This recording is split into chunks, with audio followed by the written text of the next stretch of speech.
အားလုံးပဲမင်္ဂလာပါဒေါက်တာဇော်ပါဒီနေ့ကတော့ Q10 သမင်ဖြူနဲ့ပတ်သက်ပြီးတော့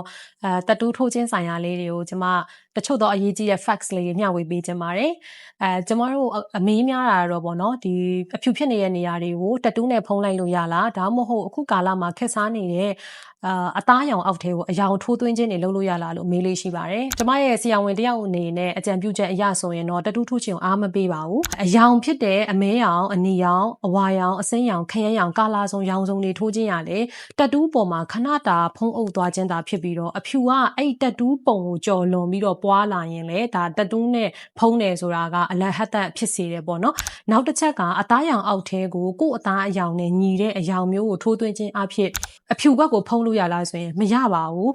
ဘာဖြစ်လို့လဲဆိုတော့အသားရောင်အောက်ထဲကိုတက်တူးဒီအယောင်ထိုးသွင်းခြင်းကအရေပြားရဲ့ဒုတိယအလွှာကိုထိုးသွင်းတာဖြစ်တဲ့အတွက်ရောင်ဆဲလေးတွေကအရေပြားရဲ့ပထမအလွှာမှာနေတာဖြစ်ပါတယ်အဲ့တော့လွန့်သွားတဲ့ဒီ melanin ရောင်ခြည်ဆဲတွေကို artificial makeup ပေါ့ဒါလူလုပ်ထားတဲ့တခြားသော color pigmentation တစ်ခုကစိတ်ကျေနပ်သွားလောက်အောင်ပြည့်သွားလောက်အောင်မဖုံးပေးနိုင်ပါဘူးနောက်တစ်ချက်ကထိုးလိုက်တဲ့ဒီ artificial makeup အရည်လေးတွေက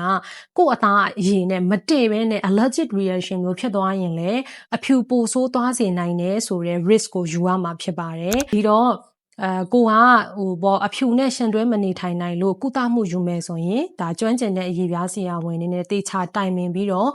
ဘယ်လိုကုသမှုမျိုးကိုယူရမလဲဆိုတာကိုဆွေးနွေးဆုံးဖြတ်ပါလို့အကြံပြုလိုပါတယ်